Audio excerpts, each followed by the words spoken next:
And we are live. JT here.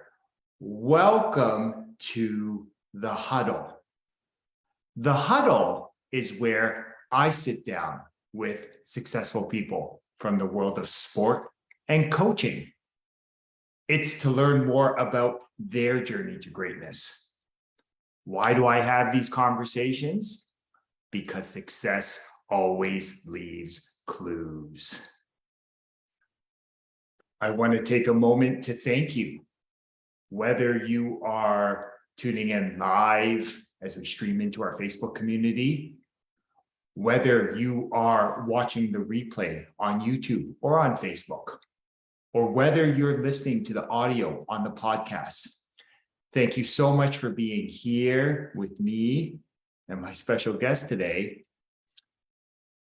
Here's my reminder to you. The mind is like a parachute. It works best when it's wide open. My challenge to you is to go all in on this conversation, to remove any distractions and get laser focus on what you're about to hear right now. And I guarantee you, you will gain a valuable nugget of wisdom that will not only help you succeed in sport, but more importantly, in the game of life. I've been looking forward to our conversation today. As I often reference, I had a great teaching colleague and great friend who always used to talk about variety is the spice of life. So I decided to add some spice to my life today and switch some things up. A lot of people have been asking about these huddles, these solo episodes, these master classes. So I thought it would be a great opportunity just to share an idea with you, some ideas that have been near and dear, that have been on my heart since my birthday last week. So last week, for those that have been following, was my birthday. And one of the interesting things about birthdays and just certain quote unquote milestones is they provide us with powerful opportunities to stop and think, to stop and think about and reflect on where we've come from, to set some game plans in place, and just an important opportunity to ask ourselves a powerful question. And I'm a firm believer that the quality of your questions will determine your quality of life. So what I wanted to share with you is this idea of patience is a virtue. And what prompted this idea, this reflection, was sparked from a speaking engagement that I had recently with a university team. And the theme of the talk was win the effortless way. And why I find that such a powerful idea is, like many of you, again, I have experience as a high quality athlete and coach. So the idea of winning is been born and bred into us. That's how we've been able to progress as athletes and coaches and high performers. And the other part of the equation is the effortless way. And why I like that is it is in contradiction. It goes against the grain. It goes against the norm of what many of us have been led to believe, that it has to be a grind. So I really love this idea of win the effortless way. Now, truth be told, it doesn't mean that every day is going to be filled with sunshines and rainbows and you're always going to want to quote unquote feel like it.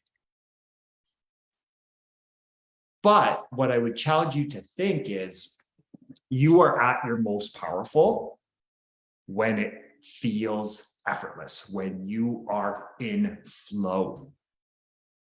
So I'm going to share with you a few ideas to help you win the effortless way so you can feel more in flow, more in the zone,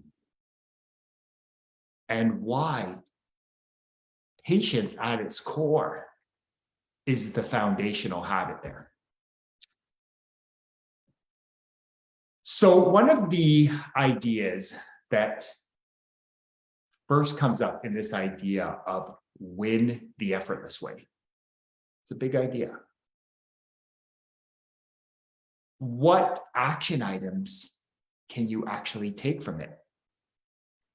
So the first idea, and what's framing this solo episode of the Huddle, is this. Before you can do something, you must first be something. And that was a quote from Goethe. And it's reminding you, and myself included, that the power is to be. Your power lies in your being. So the first idea to win the effortless way is to be empathetic. Be empathetic. So let's dissect that a little bit. Let's peel the layers of the proverbial onion back and really get at its core.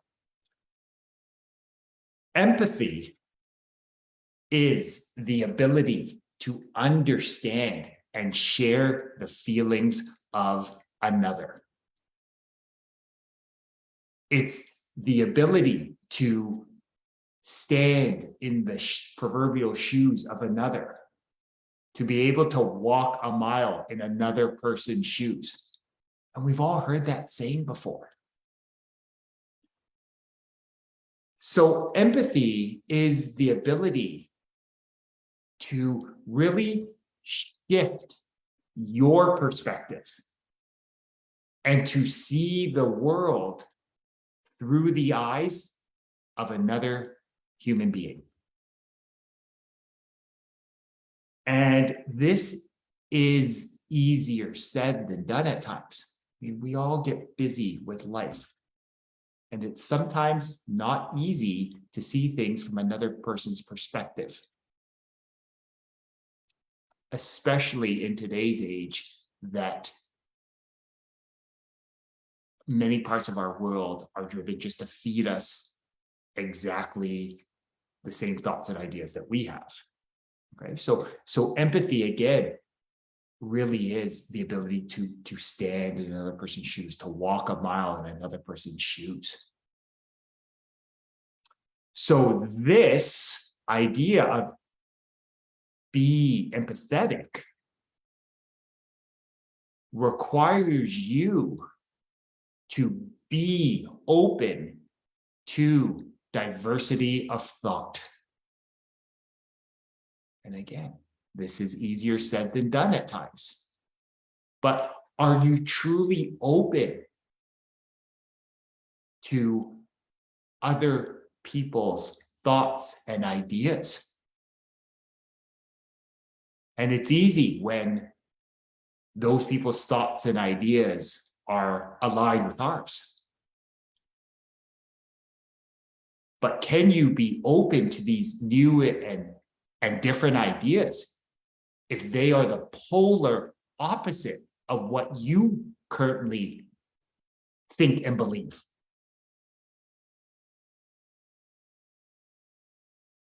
And this is a skill that needs to be practiced.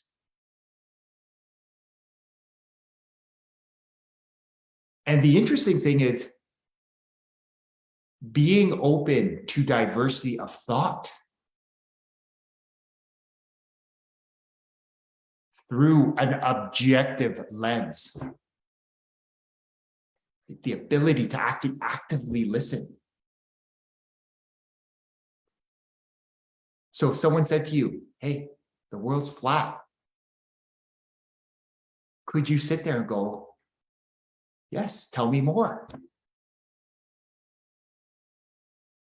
Without feeling the need to stop and interrupt and share your thoughts and ideas with them.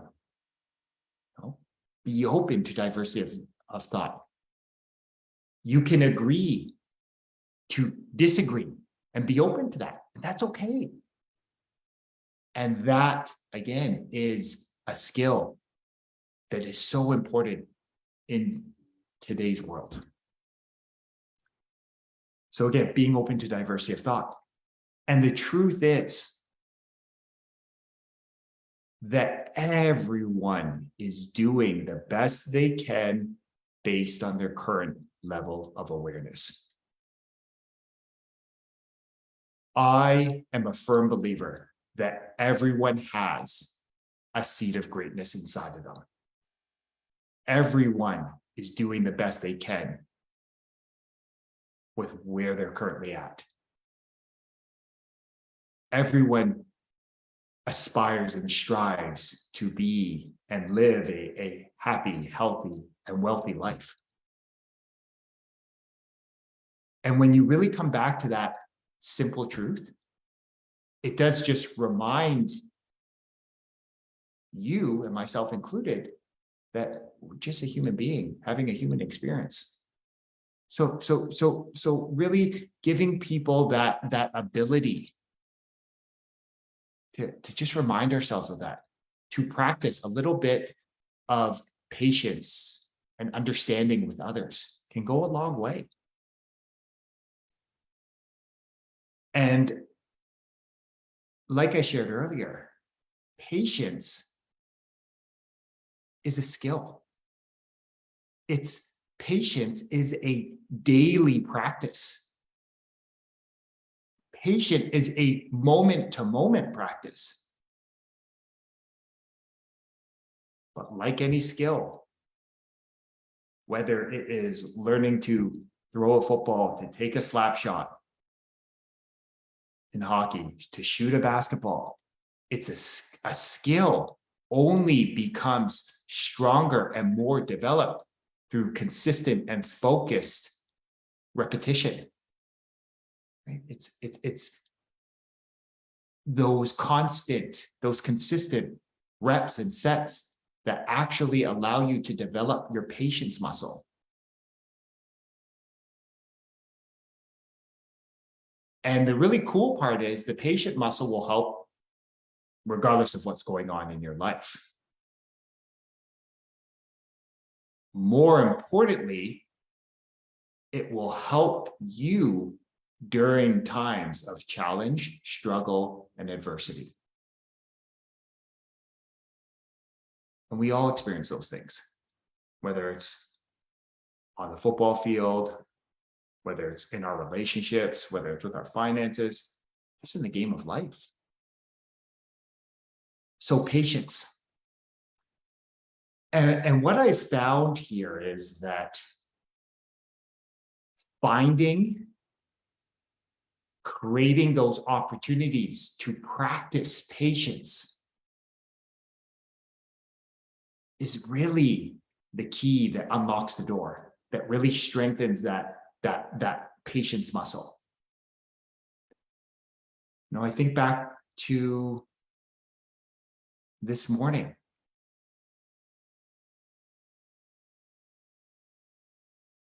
My son slept through his alarm this morning. And that's not like him at all.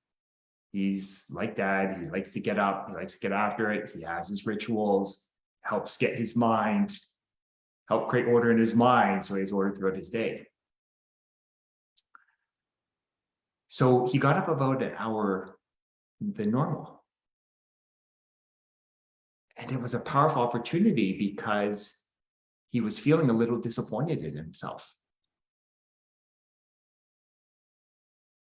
So my wife and I used it as an opportunity just to remind him that it's all good. It's Friday. Dad drives you to school. So we'll get you to where you need to go when you want. And it was interesting how that simple reminder, giving him permission to practice some patience, some understanding, some compassion with himself, really helped him feel more at ease. It helped him feel more calm and confident throughout the day.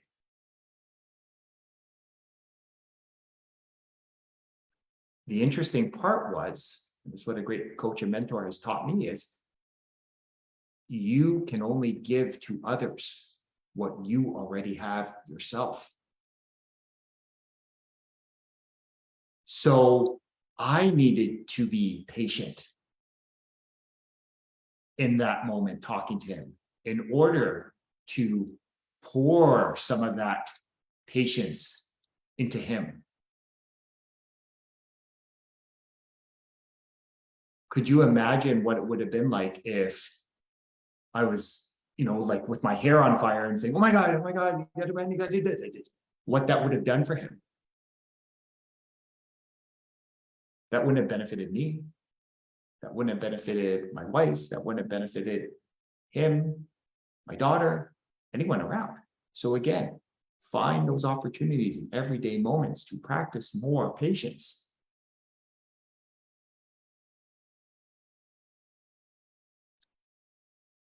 On the way to school, I drive my kids every day to school. And for me, driving my kids to school, I constantly find these opportunities to practice patience. And any of you parents know, or anyone that goes to school knows that schools in general can be interesting. Right? You have parents or maybe siblings or loved ones that are dropping people off at school, and then they need to do that, and then they need to get to where they need to go. So if left unchecked, it could be a chaotic environment. So we used the car ride as an opportunity to just converse in some conversation with my son and daughter, to just speak to each other in a calm and confident way, to practice some patience with ourselves and each other. Listen to some music that, again, cooled the jets. And simply by doing that, again, finding those opportunities to practice patience.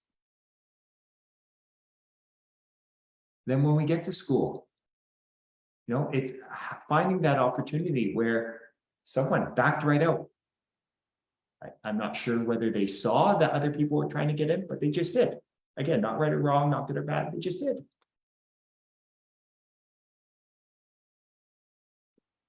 And it was interesting how we simply, again, just took it as this. It's Friday. Driving my kids to school.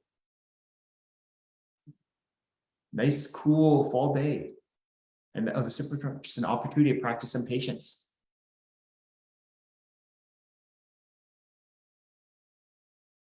And then getting out of the car, practice some patience. Offer to give my son and daughter a hug before school. And practicing some patience. And allowing that opportunity to give them a hug. And it was interesting how, again, it just set everyone up to have a blessed start to the day. Most importantly, it allowed each of us to have a blessed start, which then, again, will have a ripple effect into the people we come into contact with, which, again, has that ripple effect, who they come into contact with. And then lastly, it being Friday, practicing some patience to as I start my workday to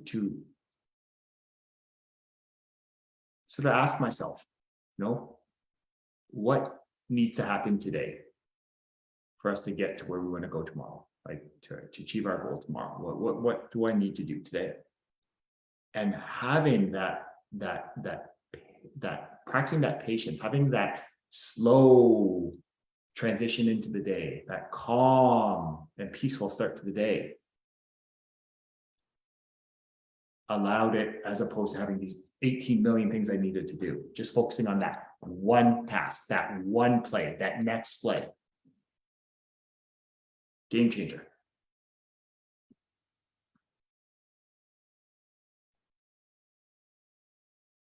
And it was funny how, upon reflecting on it, that's been one of the big wins, and big being relative, right? There are no wins that are too big. There's no wins that are too small. It's only in our mind that makes it so. But simply noticing of giving myself those opportunities to practice patience, to develop the skill of patience, to put in the consistent and focused reps to train that patience muscle. And how that simple idea, the setting the intention to simply not talk about it, but to be about it, has allowed me to start my day exactly how I wanted to have it. And I'll be the first to tell you, the game of life is filled with ebbs and flows, just much like any sport. Some days I act more patient than others. That's the game of life. But again, it's that intention and that willingness to put in the consistent and focused reps and sets that have allowed it to be more patient, to allow that to be part of my being. So as I close out this episode of The Huddle, my question to you is this: what could you do today to be more patient? What focused action could you take today to just be a little bit more patient with others, but more importantly, yourself?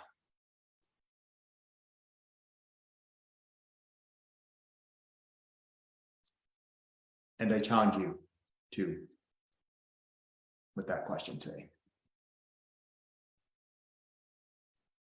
And as I like to remind you every week in the huddle, knowledge is potential power. It's the consistent and focused application of great knowledge that actually creates great results. So my challenge to you is to take one of these valuable nuggets of wisdom and go apply it to your life today. And as always, my reminder to you is you are deserving of greatness. You are worthy of greatness. You are greatness. And my only ask from these conversations is that if this resonates with you, if there was an idea that touched your heart, please share it with a loved one, a teammate, a family member, someone in your life who you feel would benefit from this. The more people that we have understanding and living by these simple ideas, the greater this world will be. As always, I look forward to chatting with you next time in the huddle. Have a blessed rest of your day.